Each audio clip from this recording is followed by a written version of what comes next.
Hello and welcome to the Auto Trader pregame show.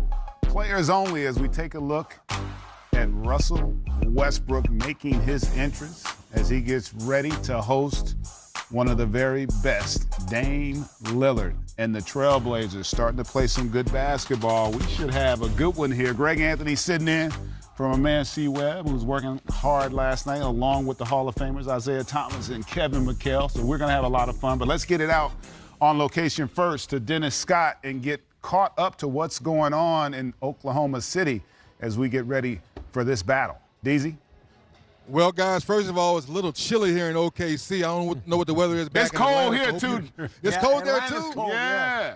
Oh, my goodness. So, that being said, hopefully the cold weather stays outside the arena because OKC Thunder is playing better defense. That slipped a little bit. Paul George playing at an MVP level. And you talked about Dame Lillard and C.J. McCollum. Now we have to talk about Nurkic. He's playing better basketball. You're just talking to some of the guys as they're warming up. Nurkic is tired of people saying who's the third guy for Portland. So it should be a good ball game tonight. It really should. And, you know, you look at this Thunder team, all the talk coming in was how great they'd been defensively, but that's not been the case here of late for this group, DZ. What's the thought process with how they're playing on that side of the ball?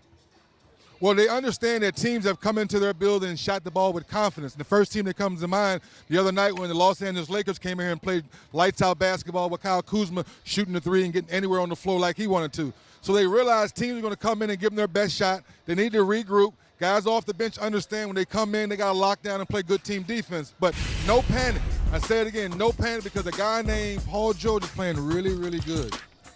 You know, 3D, they going up against a great backcourt tonight when you talk about Lillard and McCollum.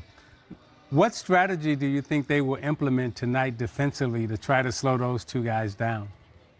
Well, try to keep them off the three-point line, and when they split the double team, Isaiah, you know this, you're one of the best to ever do it. When they split that double team, make sure those big guys step up in the lane like Kevin McHale used to do, and not so much block the shot, but deter the shot and try to get some of those shooting percentages to come down because we know you're not going to stop them all night long. We want them to work for every shot they get tonight.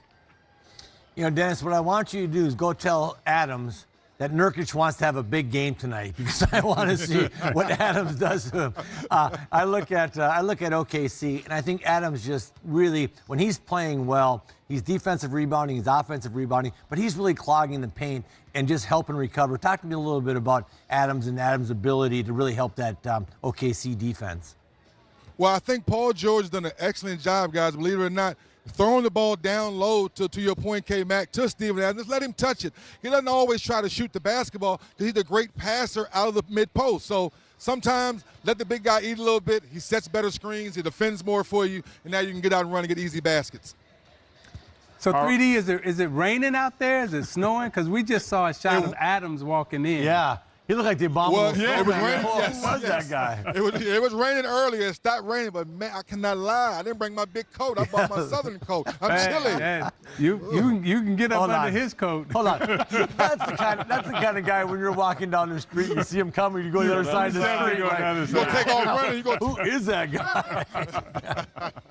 All right, DT, we're going to check back in with you a little bit later. Let's talk a little bit more, guys, about this Thunder team because you know, when the season started, they probably had as many question marks as anybody after how the season ended a season ago. But defensively, they were a juggernaut for quite a while. But then now it seems like they've hit a stretch where defense has not been their calling card. Do you see them returning to that? And also, do you guys see them as a legit contender in that Western Conference? You know, I was one of the guys early in preseason. I wasn't sure if OKC in thinking that the West would be as tough as it is. With Russell missing games, with Westbrook missing games early in the season, I didn't know if they would fall so far behind that they wouldn't be able to make up the games. However, you know, you got to give Billy Donovan a lot of credit because he and Paul George and that group, they did a great job of holding down the fort. And when Russ came back, they just took off. So, you know, I like where they are defensively, and I think there's so much room to grow and improve for the OKC Thunder. Yeah, I tell you what, when they're playing good defense, they're switching to deny the passes. When they're not playing good defense, they're laying back off it. And, we get a switch down here. You know how hard it is when guys can fly on switches. You're uptight, you're denying, you're getting a hand in. They get deflections, they get steals when they're doing that. What I've seen lately a little bit is they've been a little bit more passive on the defensive end, allowing those passes to flow freely on the perimeter. I just think when they're up pressuring, they're a much better team. So we'll see tonight if they get back to pressure, how many deflections, how many steals. And the reason that I'm believing in this team, you asked, where can they go in the playoffs? When you can score off your defense, that gives you such a big bounce, especially in the playoffs when scoring becomes at a premium. When you can get 4 or 5 of those deflections for runouts and get yourself 12, 14, 15 points off those deflections and steals, that's huge. And so I'm believing in this team. Favorite thing about the OKC lately is that Russell Westbrook is not pressing his offense. He's not having those 6 for 30 games. He was 6 for 12 last night. Yeah. Damn near had a triple-double, had 10 rebounds, 9 assists. And when you can control the game by taking 12 shots, you are a basketball player. You're not a numbers collector.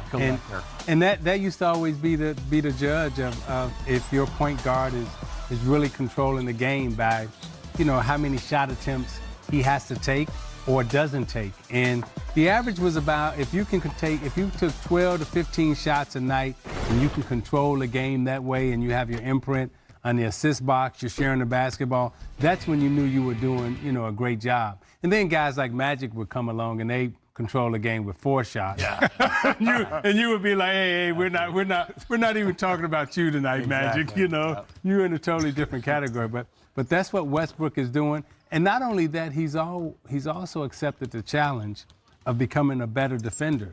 This is the first time I've ever heard him really talk about becoming an elite defender as opposed to being an elite offensive player.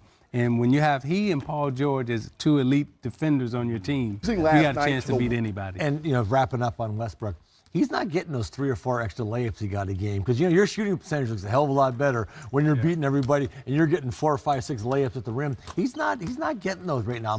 I don't know if he's just doesn't quite have the explosiveness he had or whatever. He's such a freakish athlete, but he's just not getting those shots. And so those always make your shooting percentage look a hell of a lot better. And do you guys think, though, big picture, this is a team that doesn't shoot the 3 well, although they were terrific in their last game, shot 52% from beyond, made 15. But along with Westbrook and this group, do they shoot it well enough, though, to where they can really put some fear in some of those elite teams in that Western Conference once we get to the postseason? If the right people are shooting, if Abrinas can come back and get healthy, he's a good shooter for him. Paul George makes his share of threes, shoots a decent percentage from the 3-point line.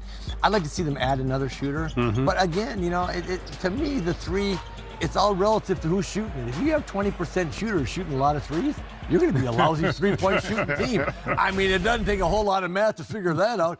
And sometimes they have the wrong people shooting the threes. If they have the right people shooting the threes, put them in the right position, you got some drive, you got some kick going out, I'd like to see them add another shooter. I really would. I think it just fills out their roster. But again, we talked about it a couple weeks ago. San Antonio has the right people shooting threes. And they don't shoot a bunch of them, but they make a bunch of them. They make a high percentage of what they shoot. I think OKC's got to have a little bit of some of that. That being said, I'd like to see them trade for a shooter if they could. I agree with Kevin. I do think that at some point in time during this period, they have to seek out a 3-point shooter to add to the roster. But that shooter's got to be able to defend also. Yes. He just can't be a guy that's a specialist that knocks down shots. He's got to be able to defend on both ends so they can play him and keep him in the game. And I also think that shot selection is extremely important. And what I'm seeing with OKC right now is their shot selection has become much better. And if they continue to have good shot selection, then they'll be okay.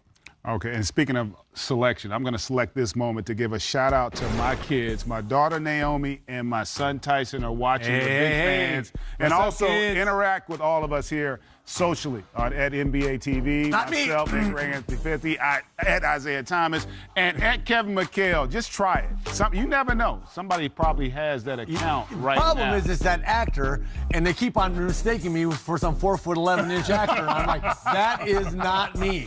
I promise you. I'm 6'11". All right. You get mistaken for the actor. I get mistaken for the younger Isaiah That's right. in the league. I always say the real Isaiah Thomas when I talk about you. That's the just call real. myself the That's the older. real Dame Lillard right there. And Oh, yeah, he it's might only have one. a little something to say about how this game goes tonight. Dame Lillard and the Blazers. Wearing slippers. They are lurking. Only one.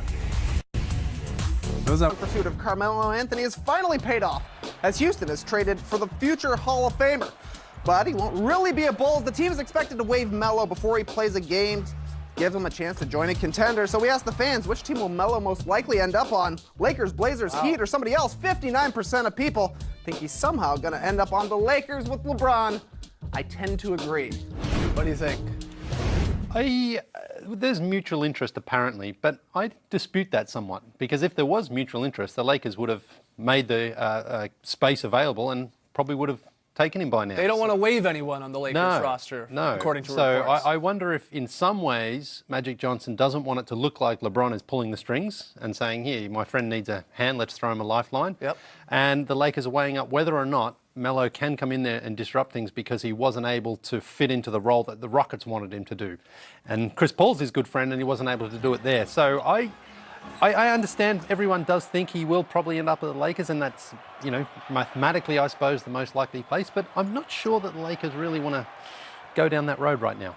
If there were a lot of suitors, he would have been somewhere already. He's been sitting out for 2 months. And I think the Lakers is probably the only viable option, unless, again, we've got these teams that are amongst the reported rumored teams. The Blazers or the Heat take on a chance.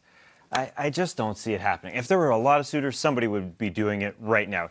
The Heat, why would you take him on and to have another older scorer coming off the bench? You already got Dwayne Wade in that role. Well, maybe, I mean, we keep talking about LeBron may want to help out his buddy Melo. Well, what about Dwayne Wade helping him out? And they have a roster spot open, so they wouldn't have to waive someone or cut someone like the Lakers, in theory, would have to, unless they do some sort of 2-for-1 trade. I mean, the Heat, like back in Summer League, was one of the teams talking to Melo and his reps after the Thunder buyout. So there's some history there. They at least kicked the tires around on that. I don't think it's that far-fetched. You're right. Now, is there minutes there? Can Melo give you anything? Maybe Melo can still win you a quarter, a half, or whatever in a playoff series, and the Heat will likely be in there in the East. So I would actually pick the Heat from this list, because I don't see the Lakers happening, because what you guys are saying makes sense. It would have already happened in theory, but they like what they're getting from their guys that are on their one-year deals, be it your McGee's and your Lances and your Beasleys and Rondo and so on. But if they open a roster spot for whatever reason, if they make a 2-for-1 trade. If they make a 2-for-1 trade, then fair. I think that would be the only option, really, at this point. If you're the Heat or the Blazers, wouldn't you have already made it happen? Yeah, you would think so. All right, final one, Trey. We're smack dab in the middle of All-Star season, as starters will be announced on TNT this Thursday. As such, we're nearing the start of snub season, as there are only a few Eastern Conference backcourters who are locks. So we threw 4 of the best guards in a poll and asked the fans who's most likely to be an East All-Star snub. Eric Bledsoe, Kyle Lowry, Victor Oladipo, or D'Angelo Russell. 49% of people think Russell won't be getting the call. Ooh, yeah, this is... I disagree with them. You disagree? I disagree. I think D'Angelo Russell is in, because it's when you do it which really stands out. In the month of January, the Nets are 8-2. He's getting up 24.7 assists on 45% from 3. But he's also clearly been their best player and has propelled them into the playoffs. And I think that's going to sit well with a lot of coaches, because this guy was a misfit, sort of cast away from the Lakers. People kind of gave up on him. Spencer didn't when he got the big contract. And he's responded really, really well by carrying his team. And I think he gets in. I don't think he's going to be snubbed. Look, he would get my vote right now, and we will make our reserve picks once we know the starters this Thursday on TNT and all that. But my worry with coaches when they make these all-star selections, they keep it pretty simple. They usually think of 2 things. 1, was this guy already a former all-star? Yeah? Okay, well, that's good. And 2, is his team good? You know, he contributes to a good team? Okay, that's good enough for me. And what I'm getting at here is, like, guys like Lowry and Oladipo, Lowry especially, 4 All-Stars, Oladipo makes the last year. They're both on better teams than the Nets. That I could just see the coaches going, yeah, those guys are locks. Put them in, put them in, put them in. And then I get into your Bledsoe and your Russell, where it's going to be much more difficult, I think. The way the coaches go about this, or their assistant coaches that fill out the ballot go about this, that I could see it being Russell, despite, you know, the numbers that he's putting up and the success recently that the Nets are showing. He would be in there for me, but I think he might get snubbed, unfortunately. Yeah, sure. And to compound on that, a lot of the coaches go old school and they say, well, the Raptors are at the top of the standings. Yeah. We need 2 of those guys. I wonder with the Bucks situation, do the votes sort of split between Eric Bledsoe and Chris Middleton behind Giannis Antetokounmpo? I wonder if, which one gets in. D'Angelo Russell, a lot of those coaches haven't even seen D'Angelo Russell, though, when he's been smoking. Him now, though. Maybe. Because I think you're overvaluing the currency, how much these guys pay attention to this month. Coaches obviously have seen the Nets make their run, but I do think that they do go a little bit old school. Oh, this guy has been an all-star before and standing. That's the Joe Johnson sort of rule that he kind of got in because it's we know he's been a good player for a long time. But if you look at what Russell has done for the Nets, he's had those streaks where he's hit 7 threes, 8 threes, carried them, and it's turning into victories. It's not like he's just putting up numbers on a team that's like 8 games below 500 or anything. He's actually really taking that team. And Kyle Lowry started off incredibly well, but he's really sort of struggled with his shot, and even the assists have dropped as well. So he might be the one just on the outside looking in. It'll be interesting to see. Let's hear from you guys. Jump on Twitter, #the starters with your reasoning. When we come back, 3D joins us live from OKC. Set up that juicy Blazers Thunder game. Don't go anywhere.